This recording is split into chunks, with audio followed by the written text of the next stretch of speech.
Jadi kalau tadi ya Iya. pertanyaan pertama bukan pertanyaan ya, pernyataan. Hmm. Kenapa khotib Jumat jarang membahas Ah, tentang iya masalah iya riba? itu. Itu dulu. Yang pertama, ya saya selaku khotib Nah, yang muter-muter keliling masjid setiap Jumatnya. Kami ini dapat jatah khutbah Jumat di satu masjid paling kan setahun sekali, Bang. satu masjid setahun sekali. Iya, Oh khutbah gitu. Jumat. Khutbah Jumat ya. Iya. Kalau ada yang akrab banget bisa setahun 2 kali atau 3 kali. Hmm. Jadi momentumnya sangat jarang. Sehingga kita seringkali menetapkan tema yang sangat urgen di dalam ajaran agama Islam. Hmm. Jadi kalau sederhananya gini, orang eh, pelaku riba, Iya. tapi sholatnya rajin, dia Iya. masih punya peluang masuk surga nggak? Masih. Masih. Heeh. Orang tidak riba, tapi nggak sholat, Nggak sholat. punya peluang masuk surga nggak? Wah, susah dah tuh kayaknya. Susah. Iya. Nah itulah lebih senang bahas sholatnya. Bahas sholatnya ya. Kira-kira begitulah. Karena Jadi waktunya apapun kan singkat. kondisinya, yang penting tetap sholat gitu. Tuh, kan banyak ustadz akhirnya begitu. Pokoknya gimana pun kondisi lo, pokoknya sholat dah. Sholat 5 kali sehari itu jangan ditinggalin. Jadi dari sudut pandang Ustadz, Dai, urgensi ya, apa yang Betul, disampaikan ke urgensi. masyarakat. Orang Beda, kena riba, tapi tetap punya amal soleh, betul. masih ada peluang. Masih ada kalau Allah peluang. kasih rahmat. Masih Ya. ada peluang. Tapi Kalau kalau udah- dia nggak sholat, mau kaya, mau miskin, repot ya. Iya. Oh gitu. Ya walaupun dia sebaik apapun, ya Ini khusus tema khutbah ya? khutbah Jumat. Khutbah Khutbah karena Jumat. tadi ketemunya setahun sekali. Betul, karena ketemu sama sekali. Iya, Lain iya. kalau kajian-kajian rutin, itu pasti kebahas.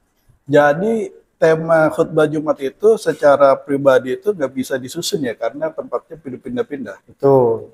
Yang bisa menyusun masjid. Harusnya masjid, Oh, tapi gitu. sangat jarang masjid menyusun. Karena dia sudah tahu, dia ngundang saya, dia sudah membayangkan saya akan bicara apa. Oh, Saya yakin karena dari kebiasaan. betul, dari latar belakang kebiasaan. Ustadz Karena ini. saya khutbah Jumat di Baitul Jihad ya mungkin sudah lebih dari 10 tahun, tapi kan ketemunya setahun sekali.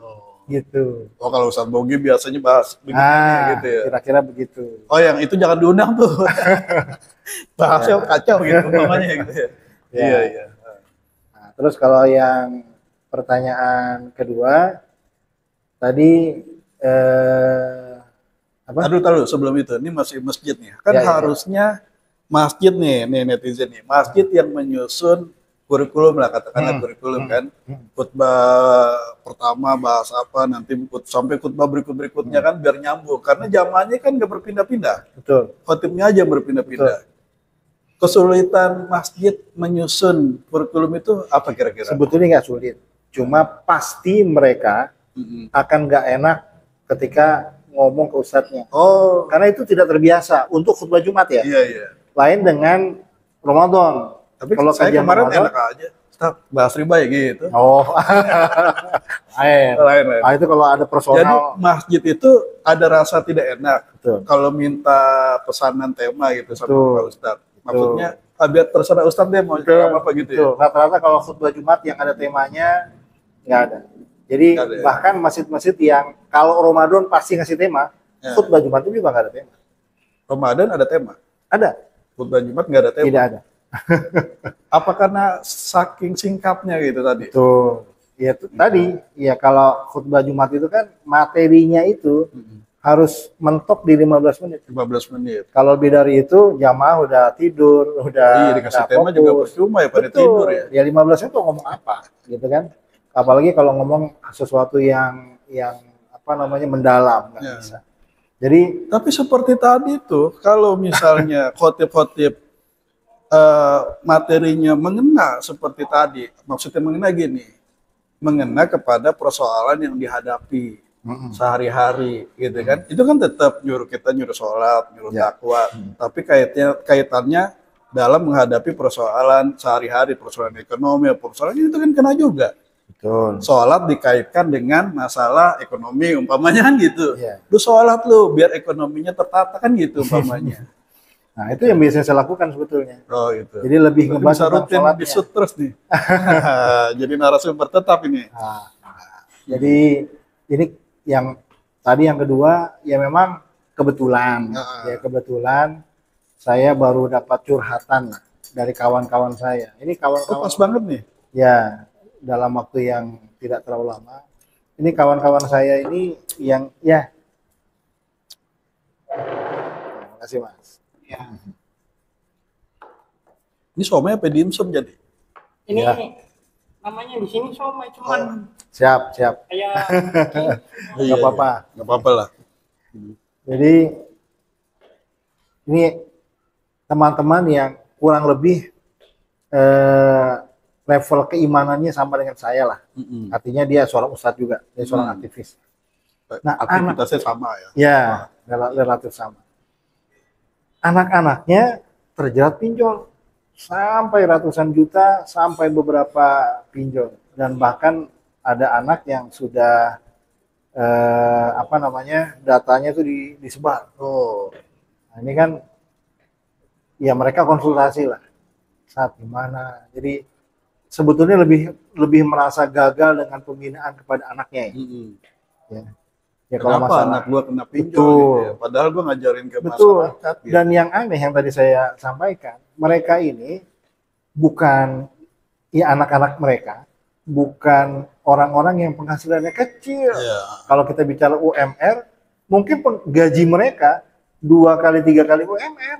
Oh, Ya besar kan ya. besar, artinya dia punya anak kecil-kecil, ya masih ngontrak, cukup lah. Iya. Ini jadi pertanyaan buat kita, gitu kan. Kenapa anak-anak muda yang sudah diberikan rezeki cukup oleh Allah Subhanahu Wa Taala masih suka memaksakan diri untuk membeli sesuatu yang sebetulnya bukan sesuatu yang primer untuk mereka. Jadi masalah riba itu bukan masalah ekonomi dong sebetulnya. Bukan, kalau ya Orang sementara kena ini riba ya, bukan karena nggak nggak punya uang. ada orang riba untuk beli nasi, untuk beli beras. Nggak ada kan? Saya belum pernah melihat kasus. Berarti bukan karena dia miskin kena riba, orang Bukan. kaya kena riba juga. Betul. Jadi sebabnya apa nih yang paling utama orang kena riba nih? Tadi yang saya sampaikan bahwa mereka tidak mampu mengontrol hawa nafsu mereka. Oh, Mereka tidak mau hidup sesuai dengan apa yang Allah anugerahkan kepada mereka. iya. Kalau mereka bersyukur dengan anugerah Allah, ya cukup. Oh, Gitu kan? karena nggak bersyukur, jadi Betul. kena riba. Syukurnya kurang. Syukurnya kurang. Akhirnya mereka terjerat dengan, ya kalau bicara pinjol ya, sekarang kan betapa mudahnya dapat pinjaman pinjol ya.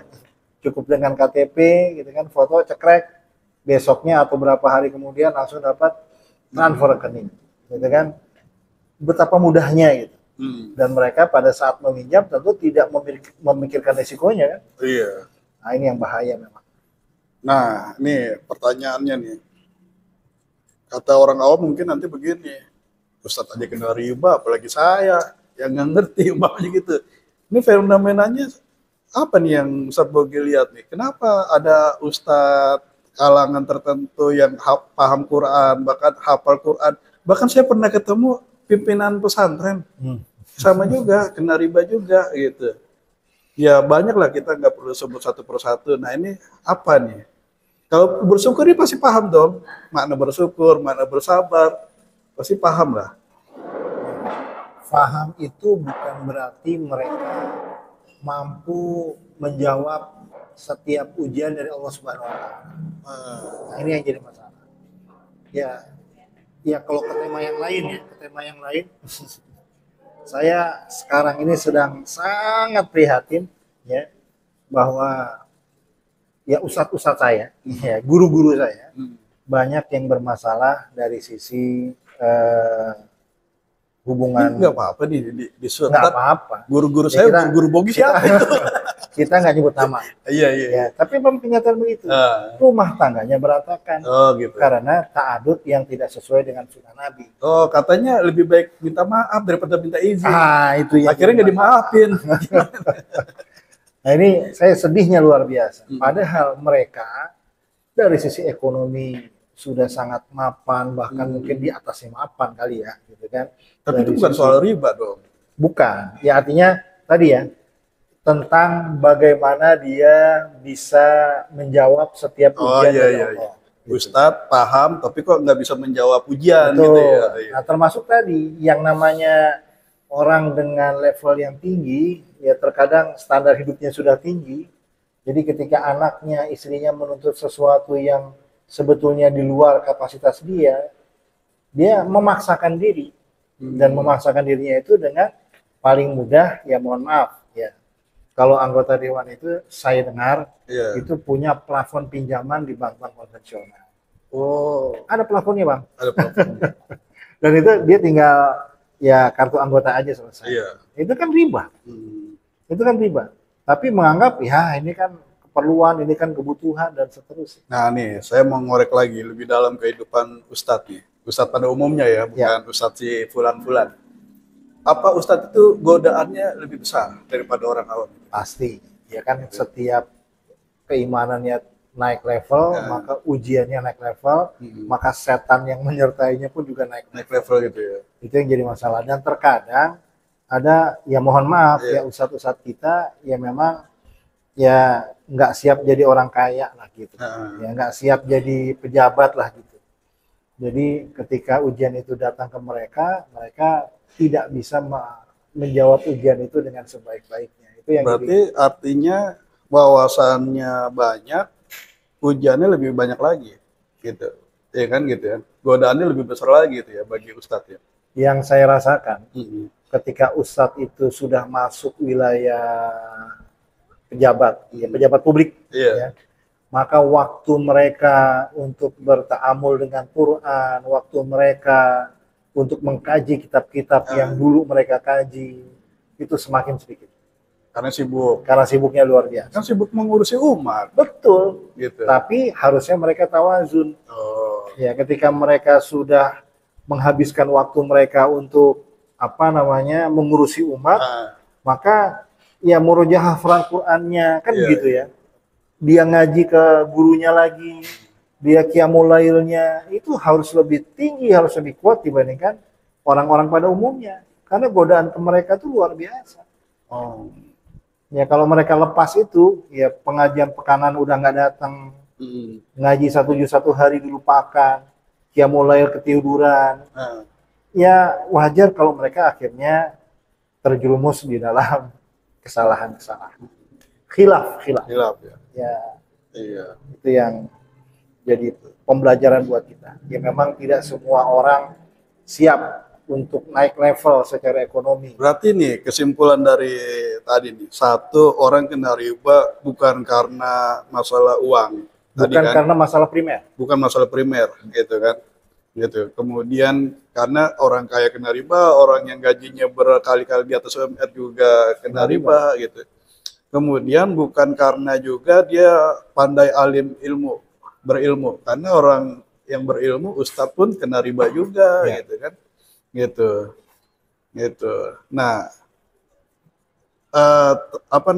yang menyebabkan orang kena riba ya nggak bersyukur, nggak bersabar gitu tadi yang tema khutbah Jumat itu. Nanti link khutbahnya ada di deskripsi video ini. Gitu.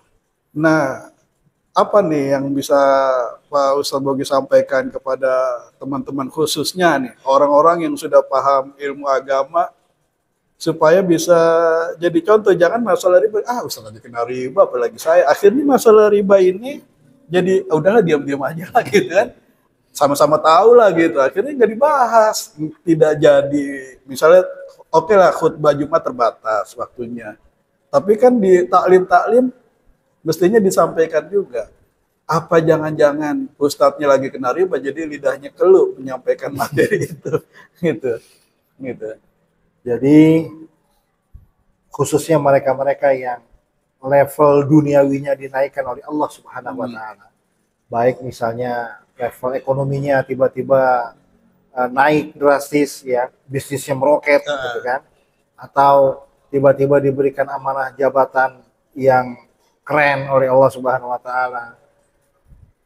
Pesan utamanya ya tadi, jangan tinggalkan majelis ilmu mereka.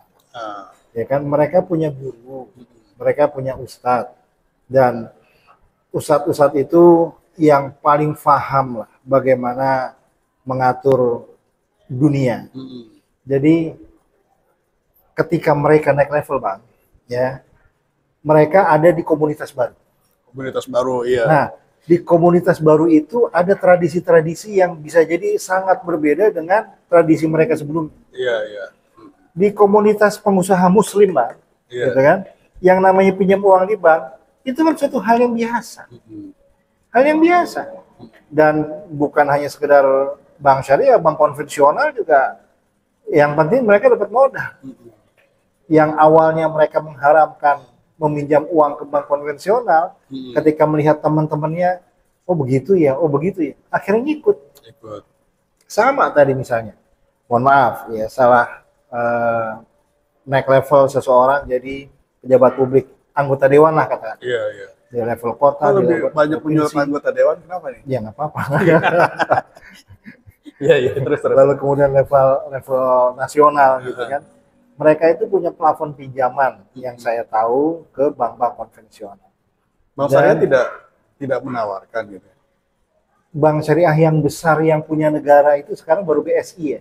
Iya. Nah itu saya belum tahu nih, ini kan baru kan. Baru, iya, Pak. Ya kalau dulu misalnya ya anggota dewan provinsi atau anggota dewan kota kabupaten di wilayah Jawa Barat dan Banten itu punya plafon pinjaman di Bank Jabar apa? Bank Jabar ya. Bang Jabar ya. Ya Bank Jabar, Bank Jabar Banten sekarang. Jabar Banten. Bank Jabar Banten. Ada plafonnya. Dan yang saya dengar hampir seluruh anggota dewan mengambil pinjaman itu. Begitu dilantik langsung Ya, cair. ya bukan begitu dilantik, begitu mereka mengajukan. Iya. Begitu mereka mengajukan. Tapi ketika saya tanya-tanya, Jadi begitu lantik langsung mereka mengajukan tuh. ya banyak yang seperti itu. Akhirnya banyak, ya karena kan mereka contoh ya, awalnya jadi guru. Itu jaminan apa kartu anggota? Anggota Bisa itu jadi Bisa. jaminan. Hebat. bisa, makanya nggak pakai jaminan yang lain-lain gitu. Misalnya mereka awalnya jadi guru. Ini banyak ya kasusnya. Iya, iya. Guru. Ya guru mah ke sekolah naik motor selesai. Motor ya. Nah, kemudian jadi anggota dewan. Ya, masa anggota dewan naik motor sih, Pak? Tuntutan kali, tuntutan Nah, lingkungan. Akhirnya, karena semua anggota dewan sepertinya ke kantornya naik Iya. mobil, mereka harus punya mobil. Dan itu tinggal ngomong doang, mau mobil yang mana, kan ibaratnya begitu.